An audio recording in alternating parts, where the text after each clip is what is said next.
사도행전 3장 1절로 10절의 말씀, 제가 먼저 1절 말씀 봉독합니다.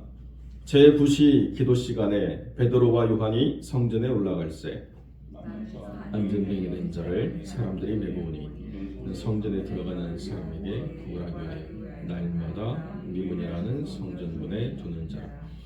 그가 베드로와 요한이 성전에 들어가려 함을 보고 구걸하거늘 베드로가 요한으로 더불어 주목하여 가로되 우리를 보라 하니 그가 저희에게 무엇을 얻을까 하여 바라보거늘 베드로가 가로되 금은 내게 없거니와 내게 있는 것으로 내게 주노니 곧 나사렛 예수 그리스도의 이름으로 일어나 걸으라 하고 오른손을 잡아 일으키니 발과 발목이 곧 힘을 얻고 뛰어 서서 걸으며 그들과 함께 성전으로 들어가면서 걷기도 하고 뛰기도 하며 하나님을 찬미하니 모든 백성이 그 걷는 것과 및 하나님을 찬미함을 보고 그 본래 성전 미문에 앉아 구걸하던 사람인 줄 알고 그의 당한 일을 인하여 심히 기이 여기며 놀라니라. 아멘. 오늘 본문의 말씀을 가지고 일상이 변하여 증거가 되다라는 제목으로 이 말씀을 함께 나누겠습니다. 제9시 기도 시간이라고 하는 시간이 명시된 이후에 두 사람이 등장하고 있습니다. 베드로와 요한이라고 하는 제자들이죠. 두 명의 사도가 제9시 기도 시간에 성전에 올라갔다.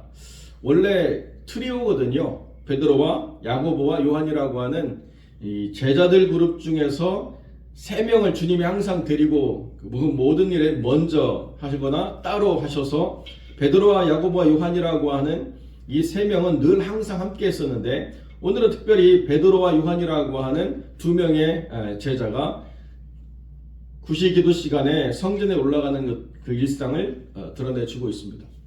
야고보는 어디 갔는가 성경은 말하지 않고 있기 때문에 야고보는 말할 수 없지만 그러나 우리가 2장에서 살펴본 대로 바른 말씀, 바른 예배, 또 성령의 충만함으로 말미암은 바른 교제, 또 전도의 역사 이런 것들이 충만한 가운데 그 다음에 3장으로 넘어가서 그들이 그러한 날마다 모이기를 힘쓰며 떡을 떼며 교제하며 기도에 전혀 힘쓰는 삶의 일상이 진행되어지는 가운데에 9시 기도 시간에 성전에 올라갔다라고 성경이 우리에게 이렇게 이야기해주고 있습니다.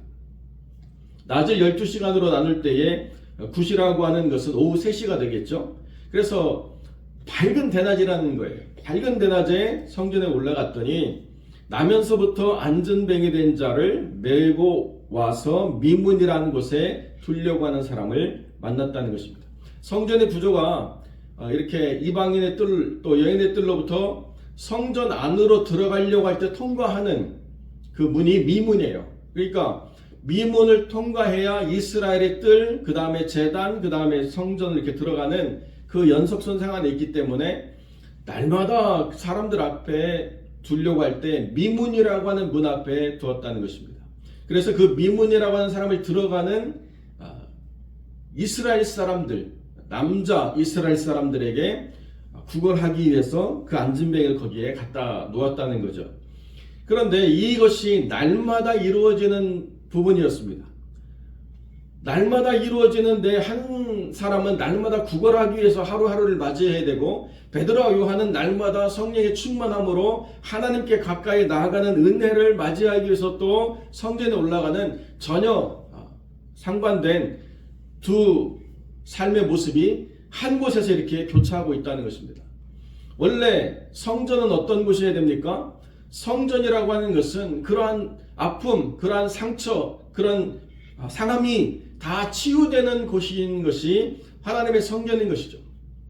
그런데 그러한 것들을 해결할 수 없는 삶이 그 앞에 버린 것처럼 구걸하는 삶으로 놓여져 있고 그 모든 것이 해결된 사람은 하나님 안에서 기쁨으로 그 성전을 들어가고 있는 모습을 우리가 보고 있다는 것입니다. 그런데 그 문제를 해결할 수 있는 가장 중요한 답이 다른 어떤 것도 아니고 예수 그리스도로 말미암아 임함으로써 이제 성전을 나누어서 들어가지 못하는 장애를 가진 사람과 들어갈 수 있는 일반인이라고 하는 그런 구별이 완전히 파괴가 되고 주님 안에서 모든 자들이 하나님의 거룩한 성전에 참여하는 역사로 이루어진다고 하는 사실을 이 삶을 통해서 분명히 보여주고 있다는 것이죠. 그러니까 들어가느냐 들어가지 못함이냐라고 하는 것이 타고난 제한, 타고난 어려움, 타고난 장애 때문에 들어가지 못하는 자로서 성전 밖에서 구걸이나 해야 됐던 일상을 하나님께서 일으켜 세워주심으로 말미암아 나사렛 예수 그리스도의 이름으로 변화된 삶을 맞이하게 될 때 그 성전을 걷기도 하고 뛰기도 하고 하나님을 찬미하면서 들어갈 수 있는 삶으로 바뀌게 되었다라고 하는 것을 우리에게 보여주고 있다는 것입니다. 이것이 기도가 만들어낸 기적이다. 그것도 틀린 이야기는 아니죠. 그러나 기도만이 이런 기적을 만들어낸다고 생각해서 기도만 열심히 하는 것은 성경을 우리가 오해하는 것입니다. 기도만 열심히 하는 게 아니고 이 장에서 회복된 성령 충만한 삶의 연속성 안에서 누군가에게 또 하나님의 은혜를 나눌 수 있는 거룩한 힘이 펼쳐지게 되었다라고 성경 우리에게 가르쳐주고 있다는 것이죠. 베드로와 요한만이 드러낼 수 있는 능력이 아니고 기도만이 한 사람만이 드러낼 수 있는 능력도 아니고 성령이 교회에 임함으로 말미암아 하나님의 특별한 사람들을 통해서 그 역사를 드러내게 될 때 그 역사를 감당할 수 있는 믿음의 거룩한 공동체가 이미 형성이 되어 있기 때문에 그러한 일상이 변해서 기적이 되고 증거가 되는 삶으로 만나는 영혼들을 그 공동체에 집어넣을 수 있는 거룩한 그 베이스먼트, 기초가 세워졌다라고 하는 것을 성경이 전제하고서 얘기한다는 것입니다. 여러분 한번 생각해 보십시오. 그 베드로와 요한이라고 하는 사람의 개인의 능력으로 이 사람을 이렇게 세웠는데 데리고 가서 함께 해야 될 공동체가 아무런 준비가 안 돼 있어요.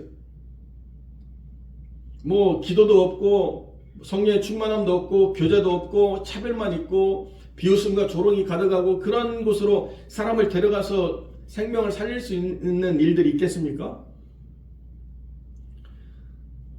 이 공동체의 거룩함이 형성이 되고 회복이 되니까 그러한 역사를 통해서 하나님이 그 역사를 통해서 그 장애를 가졌던 구걸하는 인생을 그 공동체 안으로 드러낼 때 차별이 없는 그리고 존중받는 온전한 하나님의 회복하신 한 형상으로 서로가 연락하는 거룩함이 그 안에 있기 때문에 그 안에서 걷기도 하고 뛰기도 하며 하나님을 찬미했던 이 영혼을 데리고 믿는 자의 증거를 삼는 일들이 이루어졌다는 거죠. 그러니까 여러분 우리가 이것을 생각해야 된다는 것입니다. 우리가 하나님의 은혜를 체험하는 것 물론 그게 중요하죠.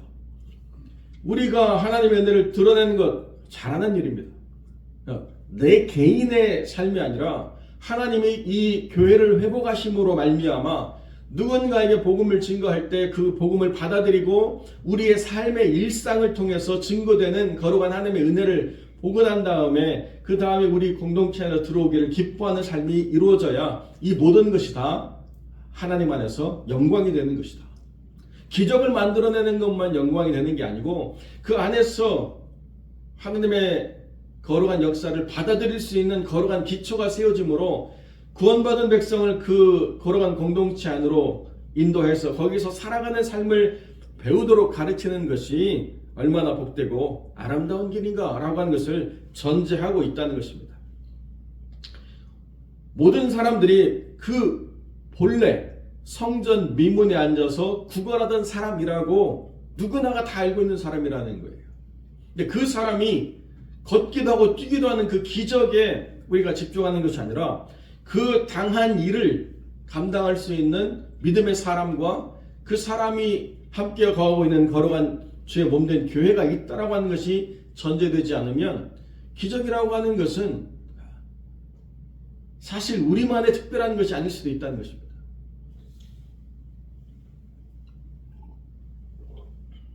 여러분, 단군교회 교주였던 김혜경 씨가 여의도 광장에서 작두를 계단처럼 만들어 가지고 오르락 내리락 하면서 자기가 얼마나 큰 무당인가를 보여주었습니다. 어마어마한 귀신의 힘을 드러내고 엄청난 일들을 벌였습니다. 그런데요, 하나님이 그를 구원하고 난 다음에 그런 어떤 대단한 능력들 하나도 드러내지 않게 하셨습니다. 오히려 평범하게 하셨어요.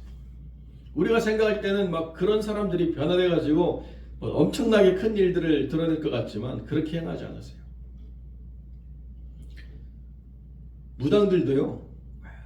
무당들도 서열이 있고, 무당들도 자기가 사로잡힌 귀신에 의해서 서열이 잡혀가지고 자기가 행할 수 있는 것들이 다 제한받습니다. 그리고 크다라고 하려고 얼마나 애를 쓰는지 모르겠어요. 그런 것 가지고 하나님이 우리 교회가 구별되도록 그렇게 행하지 않으셨다는 것입니다. 늘 살아가는 삶의 일상 가운데 때로는 우리가 하나님의 거룩한 역사를 증거할 수도 있고, 때로는 그것이 모든 사람들에게 기이한 일이 될 수도 있지만, 기적을 만들어내는 것이 대단한 것이 아니고 그 영혼을 회복시키시는 하나님, 그리고 그것이 예수 그리스도로 말미암아 이루어져서 그 영혼이 기적을 통해서 변화된 삶이 증인의 삶으로 살아갈 수 있는 거룩한 공동체 안으로 들어가는 것이 더 중요한 사실이라는 거예요. 그러니까 이 화평이라고 하는 교회가 그것을 감당할 수 있는 거룩한 교회 공동체가 될 때 하나님이 우리의 일상이 변해서 증거가 되게 하시는 역사를 누구를 통해서 일하실지 우리는 알 수가 없다는 것입니다. 그러나 누구나가 준비가 되어 있으면 그 하나님의 거룩한 도구로 하나님의 역사를 증거하는 증인의 삶을 살아가는 것이 얼마나 기쁘고 즐거운 일인가를 맛보는 놀라운 하나님의 은혜를 우리가 경험하게 된다라고 하는 것을 성경이 우리에게 가르치고 있다는 거죠. 베드로와 요한만이 만들어내는 기적이 아니에요. 하나님이 우리의 일상을 변해서 언제든지 우리의 삶이 하나님의 거룩한 증거가 되게 하도록, 우리가 그 삶을 드러낼 때 누군가가 걷기도 하고 뛰기도 하고 하나님을 찬미하게 하는 거룩한 역사를 만들어내는 놀라운 하나님의 증인되는 역사가 일어날 수 있다는 것입니다. 교회가 회복되어지고 하나님의 거룩한 역사가 드러나면 그것이 세상을 변화시키는 하나님의 힘이 되기 때문에 그렇다는 거죠. 그러니까 우리가 생각해야 될 게 뭡니까? 내 개인이 능력받고 내 개인이 은혜받아서 내가 무언가를 드러내는 것이 중요한 게 아니라는 거예요. 하나님의 교회가 회복되어지고 성리의 충만함을 받아야 내 개인의 어떤 삶의 역사가 하나님 받으실 만한 거룩한 도구로 사용되어져서 예수가 증거되고 날마다 믿는 자의 수가 더해지는 역사가 이루어지는 하나님의 거룩한 일들이 펼쳐지게 된다는 것이죠. 우리는 이러한 흐름 가운데 있다가 어느 한순간부터 개인의 능력을 자랑하고 개인의 어떤 영성의 대단함을 드러내려고 하는 자꾸 때가 묻는 사람들을 우리가 보게 되고, 그러므로 말미암아서 교회가 많은 문제가 있게 됐다는 것입니다. 미국도 그렇고 한국도 그렇고 가장 큰 문제가 뭡니까? 탁월한 개인에 의해서 공동체가 기억되지 않는 게 문제라는 거예요. 무슨 말씀이냐? 어떤 사람이 잘나서 어떤 공동체가 건강한 것보다도 어떤 사람의 잘나고 타고난 것만 계속 드러나가지고 교회 공동체가 건강해지는 것들이 점점 의미를 잃어가는 모습들을 보게 됐다는 것입니다. 탁월한 목사, 신령한 목사, 신령한 장로님, 성공한 장로님, 이런 것들만 드러나고 교회가 얼마나 건강해지고 있는가, 교회가 얼마나 성령의 충만함을 받아가고 있는가에 대해서 사람들이 점점 관심을 잃어가기 시작했다는 거죠. 그러고 나니까 이제 세상이 교회를 조롱하는데요, 교회가 세상을 향해서 하나님의 거룩한 증거를 드러내지 못하는 것 때문에 좌절해야 되는 일들을 우리가 보고 있다는 것입니다. 탁월한 사람이 와서 무언가를 드러내는 게 중요한 게 아니고요, 교회가 다시 한번 회개하고 성리의 충만함을 받아야 되는 시대를 우리가 보고 있다는 것입니다. 하나님 안에서 교회가 회복되어지고 하나님 안에서 교회가 영혼을 담을 수 있는 그릇으로 완성되어져야, 그래야 비로소 하나님이 일하시는 일들을 우리가 보게 되고 하나님의 은혜를 증거할 수 있게 된다는 것입니다. 베드로와 요한의 이 역사라고 하는 것은 베드로와 요한 가운데에 누가 있는가를 드러내는 것으로 그치는 것이 아니라 베드로와 요한이 속해 있는 거룩한 교회 공동체 안에서 누가 일하시는가를 드러내는 거예요. 3,000이나 되는 사람이 예수를 믿고 그 예수 믿는 사람들이 다 예루살렘에 머무른 건 아닙니다. 3,000이나 되는 사람이 예수를 믿고 각자의 삶으로 다 흩어져 나아가야 됩니다. 그 사람들이 여기에 은혜가 있다라고 해서 온갖 곳에서 올라온 모든 디아스포라 유대인과 또 이방에서 개종한 사람들이 다 예루살렘에 머물기로 작정한 게 아니고 그들이 흩어져서 자기의 삶의 자리로 가야 되는데요. 어떤 경험을 가지고 가야 되느냐? 우리도 나아가는 삶의 자리에서 저런 역사를 하나님이 허락해 주실 것이다라고 하는 분명한 증거를 갖고 가도록 하나님 이루시는 거룩한 역사가 여기 있다는 거예요. 예루살렘에만 머무르는 게 아니고 본도, 갑바도기아, 로마 어디든지 하나님의 이름으로 나아가는 거룩한 교회 공동체가 형성이 된다고 한다면 거기서도 그 일상이 변해서 하나님의 거룩한 증거를 삼는 역사가 이루어진다라고 하는 거룩한 증거로 하나님이 이 일들을 보여주셨다는 것입니다. 그 일들이 예루살렘 교회에 일어난 것과 마찬가지로 오늘을 살아가는 우리에도 하나님이 역사하셔서 본래는 그렇게 제한받고 억압당하고 묶여있는 삶을 살아가야 되는 삶이 예수 그리스도의 이름으로 말미암아 그 사슬이 풀려지고 변화되어지고 능력을 얻어서 하나님을 찬미하는 삶으로 바뀌는 것이다라고 하는 것을 드러내는 것이 우리 믿는 자가 보여줘야 될 거룩한 삶의 증거라는 것이죠. 우리는 할 수 있기 때문에 행하는 것이 아니고 우리는 가능하기 때문에 우리가 계획하는 것이 아니고 우리는 능력이 되기 때문에 무언가를 하려고 작정하는 것이 아니라 내게 있는 것으로 따지려고 한다면 은과 금은 없는 존재라는 거예요. 그러니까 내가 무엇에 붙잡혀 있느냐? 예수 그리스도에게 붙잡혀 있기 때문에 그분이 원하시는 대로 내가 사용되어지기를 간구하고 그분의 뜻대로 사용되어지기 위해서 기도할 때 그 뜻대로 하나님이 그 삶을 이끄심으로 말미암아 날마다 보던 사람에게 은혜를 끼치는 삶을 펼쳐낼 수 있었다는 거예요. 베드로와 요한이 그 구시 기도 시간에 갈 때 날마다 구걸하던 그 사람을 그냥 지나쳐갈 수밖에 없는 일상이었는데요. 어느 한순간 성경이 뭘 기록하느냐? 교회가 온전해지니까 날마다 지나가던 일상이 변해서 하나님이 역사하시는 기적의 순간이 되더라고 하는 것을 분명히 보여주고 있다는 것입니다. 우리의 일상이 그냥 이렇게 교회 문을 오가는 일상으로 살아가는 평범한 것 같지만 여러분이 이렇게 날마다의 삶에서 하루의 시작을 주님과 함께하고 그 시작 가운데서 하나님의 교회 공동체가 건강해지는 그러한 성령의 역사를 우리가 분명히 간구하면서 기도하면 하나님이 탁월한 개인을 통해서 역사하신다 이게 아니고 건강해진 교회를 통해서 역사하신다라고 하는 바른 이해를 가지고 그렇게 간구할 때 하나님이 우리를 통해서 누구라고 말할 수 없는 우리를 통해서 하나님 역사하시는 분명한 증거가 있게 된다. 여러분, 제가 늘 말씀드리죠. 야자나무 같은 교회가 되어서는 안 된다는 거예요. 생장점이 맨 위에 한 곳에 몰려가지고 그 생장점이 딱 꺾이고 나면 더 이상 가지도 없고 열매도 없고 생산이 없는 그런 교회가 되는 게 아니고 포도나무처럼 모든 가지가 생명력으로 충만해서 뻗어나가서 풍성한 결실을 하는 교회가 되는 것, 그게 예루살렘 교회였다는 것입니다. 베드로와 요한만의 역사가 아니고 여러분 뽑은 빌립도 대단한 역사를 가지고 최초의 순교자가 스데반이 된 역사를 드러내고 이런 성령의 충만한 역사로 사망을 이기는 권세를 하나님 안에서 드러내게 되는 교회가 바로 여기 이렇게 있다라고 하는 것을 보여주고 있다는 것입니다. 우리가 기도도 열심히 해야 되고 뭐 다른 많은 것도 해야 되지만 우리가 꿈꿔야 될 가장 중요한 가치는 어디 있습니까?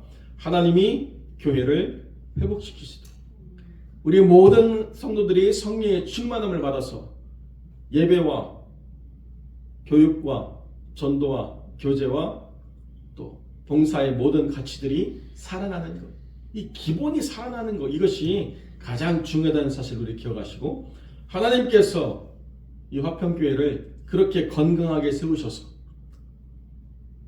베드로와 요한처럼 빌립처럼 스데반처럼 하나님이 쓰시고자 할 때에 그 하나님의 거룩한 도구로 사용되어질 수 있는 믿음의 사람들로 충만한 교회가 될 수 있도록 함께 작정하고 나가는 귀한 성도들이 되시기를 주님 이름으로 축원드립니다.